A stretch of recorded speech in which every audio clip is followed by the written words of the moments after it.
Mr. President, I rise today to talk about what turns into a perennial topic, and that is how do we fund our military? We are in a situation, Mr. President, that in the last 45 years, we've only funded the federal government 4 times on time. And yet we sit in a situation where the world is more dangerous than any time in my lifetime. We face 5 threats across 5 domains. This has increased over the last 15 or 20 years, and at the same time, we have been at war for 20 years against terrorism. That war is not abated, it has not gone away, it's still there, but we now face 5 threats, primarily China, Russia, Iran, North Korea, and terrorism across 5 domains: air, land, sea, cyber, and now space. And yet with that backdrop, the world being more dangerous than any time in my lifetime, and I remember the Cold War, I remember the Cuban Missile Crisis. These are things that in my childhood really imprinted on my brain how dangerous the world can be. And yet today, I say with some qualification, that the world is more dangerous than any time in my lifetime. And yet, 3 times in the last 50 years, Mr. President, the last 3 Democratic presidents cut spending in our military by 25%. That was in the late 70s, in the mid-90s, and just in the last decade. Mr. President, this is devastating. We saw that in readiness. In January of 2017, 2/3 of our F-A-18s couldn't fly. We only had 3 Army brigades ready to fight out of 59. This was a devastating thing that we did to the United States military. And it hasn't gone away today. Today, even today, under Republican leadership in this Senate, this is something that's been going on for decades, and that is we use something called continuing resolutions. Now, let me describe where we are today. We're in the reason I'm here speaking to the body is that we're beginning the authorization process for defense and other authorizing functions within committees leading to the appropriation process, which were supposed to be completed by September 30th this year, the end of our fiscal year. Well, we're in the 6th fiscal month of this fiscal year, which ends September 30th, and we're just now beginning this process for a lot of reasons.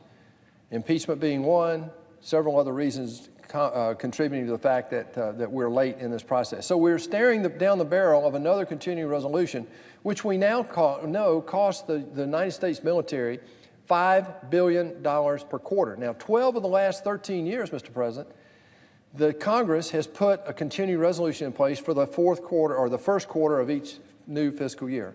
Only in 2018, when this body stayed here in August and wrestled this issue to the ground, did we fund the military by the end of the fiscal year. Only one time in the last 13 years. As a matter of fact, in 2018, we got 75% of the budget funded. That was the first time in 22 years that we had gotten that much funded. This is ridiculous, it's broken, and we have to fix it. The victim of that has been the United States military. This is devastating on their operation of rebuilding readiness, and now in the, the recapitalization program that we're beginning in earnest. Over the last 20 years, shipbuilding has been devastated. We've lost some 20,000 vendors across all of the DoD, most of those in shipbuilding. Almost 14,000 vendors, primary vendors, have been lost in the supply chain. Now, Mr. President, even if we were to fund a recapitalization effort that would get us back to be on par with some of our peer competitors, I question whether or not we even have the supply chain today to do that. This is a major challenge for us right now. Technology is building, our lethality is building, the way we fight our fleet is building, but we've got to be serious about maintaining continuity of funding across decades with regard to this capability we have. We're the 800-pound gorilla beneath the sea today, but today, Mr. President, we are outgunned and outsticked by one of our, quote, near peer competitors, and that's China. We have a 2016 shipbuilding plan that was done prior to the 2017 National Defense Strategy, the NDS. In the shipbuilding plan of 2016, it called for 355 ships by 2034. Now, these are submarines, amphibious ships, heavy combatant ships, aircraft carriers over the next 15 years. Well, the NDS was done in 2017. We still don't know what that shipbuilding plan is to support the NDS. The new plan is on the desk of the Secretary of Defense. I understand he's taking his time to make sure he understands the requirements. He's got a particular problem because of the budget. I get that. But I want to highlight today what we're up against. Today, China has 355 ships in their Navy. We have 296. That's a 54-ship disadvantage that we already have today in 2020. That's devastating. Most people in America don't think that. They don't know that. And oh, by the way, they really have only one area of operations, the Indo-Pacific region, although that's changing. But we have multiple areas of operation around the world. So this is a huge disadvantage we already have today. Now, if you look at the next 15 years to 2034, they are projected to go to 435 ships. We're hoping to get to 355 under the current plan of 2016. That may change when we see this new shipbuilding plan, which, by the way, was due when the budget was submitted to Congress. That's an 80-ship delta, 80-ship disadvantage that we have to China. That doesn't count what Russia is investing in their new technology, submarines and surface fleet. We also know what China's doing with the Belt Road Initiative on the back of this incremental capability they have in the naval power that they've been developing for the last 30 years. That's the Belt Road Initiative. They've gone to more than 30 ports in Africa, over 50 ports in Latin America, that's South America, Central America, where they make these proprietary loans. They've already foreclosed on 2 of those proprietary loans, one in Colombo, Sri Lanka, and the other in Karachi, Pakistan, where they've actually taken possession and are now building military naval bases in those ports.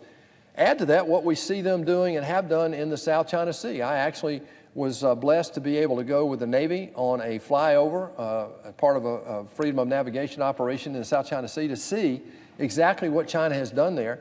We saw Coast Guard ships 1,000 kilometers off the coast of China, down in the South China Sea, patrolling the waters as if they were within the 12-mile legal limit of China.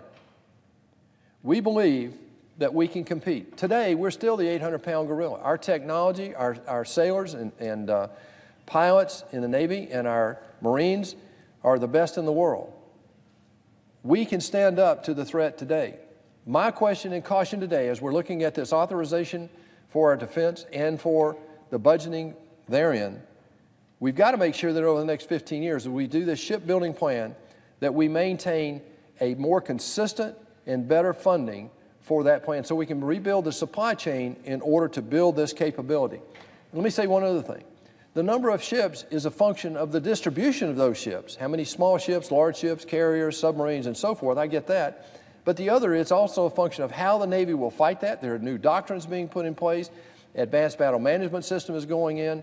And we're increasing dramatically the lethality of the weapons and the munitions on these vessels. That's the encouraging part.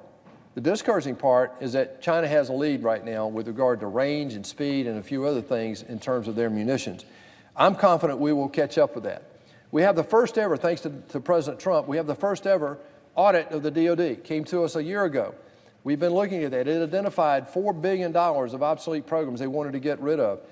Between that $4 billion and the $5 billion that's going to be wasted this year alone, if we end up with another CR in the October, November, December timeframe, that's $9 billion.